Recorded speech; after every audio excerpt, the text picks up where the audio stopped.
నిర్మల్ జిల్లా ఖానాపూర్లో ఎమ్మెల్యే బెడ్మా బొజ్జు పటేల్ పర్యటించారు. పురపాలక సంఘం కార్యాలయంలో నిర్వహించిన సమావేశంలో ఎమ్మెల్యే పాల్గొన్నారు.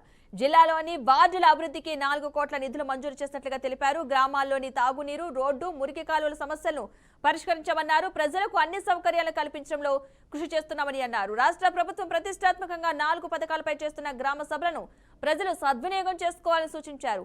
సంక్షేమ పథకాలు పారదర్శకంగా అమలయ్యే విధంగా పటిష్ట చర్యలు చేపడుతున్నామని అన్నారు.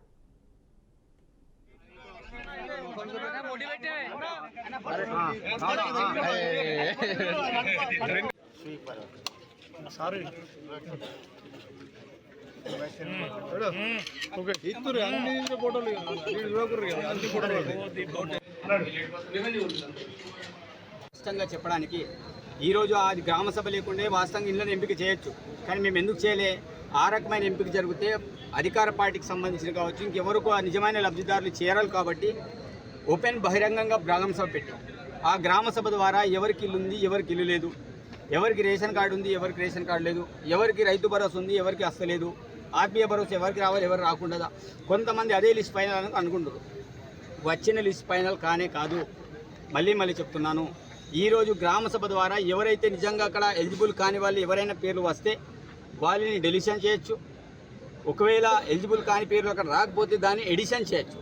అందుకే గ్రామ సభ పెట్టినాం. కానీ కొంతమంది వచ్చిన లిస్ట్ ఇదే ఫైనల్ లిస్ట్ అయితే వాళ్ళకి ఇల్లు వస్తాయి, వాళ్ళకి రేషన్ కార్డులు వస్తాయి, వాళ్ళకి అన్నీ అయితే అని అది ఒక అపోహని పెట్టుకున్నారు. కాబట్టి అట్లాంటి అపోహ ఎవరు కూడా పెట్టుకోవాల్సిన అవసరం లేదు. ఇది నిరంతర ప్రక్రియ.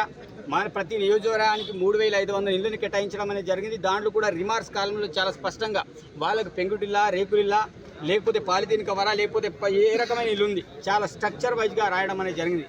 దాంట్లో మనం కూడా ఏదో మానవీయత కోణంలో ఆలోచన చేసి ఆ వార్డు సభ్యులు కావచ్చు, వార్డు మెంబర్స్ కావచ్చు, ప్రజలు కావచ్చు, నిజమైన లబ్ధిదారికి ఎవరికి ఫస్ట్ ఇల్లు ఇవ్వాలి.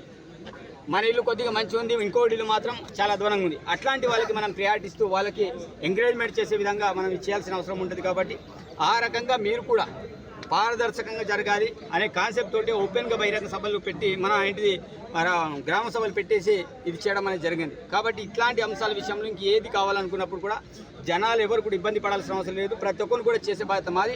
దాంతోపాటు నా ప్రాంతంలో ఐడిఐ కేంద్రం ఉంది. ఐడిఐ కేంద్రాలకి అదనంగా మనం ఇళ్ళని శాంక్షన్ చేయడం అనేది జరిగింది. అందులో సీఎం నిధి కింద అదనంగా వస్తున్నాయి. కాబట్టి 3500 మిగతా వాళ్ళకు పంచితే మిగతా ఐడిఐ ద్వారా వచ్చి గిరిజనులకు ఆదివాసులకు పంచడానికి ఆస్కారం ఉంది. దాంతోపాటు నేను సీఎం గారికి రిక్వెస్ట్ పెట్టి, ఎందుకంటే మన ప్రాంతం వెనుకబడిన ప్రాంతం కాబట్టి ఈ ప్రాంతంలో ఇంకా అదనంగా ఇల్లు కావాలన్నా 100% తీసుకొచ్చే బాధ్యత మాది. కాబట్టి జనాలు కావచ్చు, ప్రజలు కావచ్చు, ఎవరు కూడా ఇబ్బంది కావాల్సిన అవసరం లేదు. ఎందుకంటే ఇది చాలా పారదర్శకంగా ఈ యొక్క గ్రామ సభని ఏర్పాటు చేసినాం. అంటే ఇట్లా ఏర్పాటు చేయడం వల్ల ఈరోజు జనాలకు అందరూ కూడా తెలిసిపోతుంది ఎవరు ఎలిజిబుల్, ఎవరు కారు అనే విషయాన్ని చాలా స్పష్టంగా అధికారులు చెప్పడం జరిగింది. మిగతా వాళ్ళు కూడా ఏదన్నా నన్ను కలవచ్చు, లేకపోతే అధికారులను కలవండి, తప్పకుండా మిగతా వాళ్ళకు కూడా న్యాయం చేస్తామని ఈ సమయంలో తెలియజేస్తున్నాం. స్పష్టంగా చెప్పడానికి ఈరోజు అది గ్రామ సభ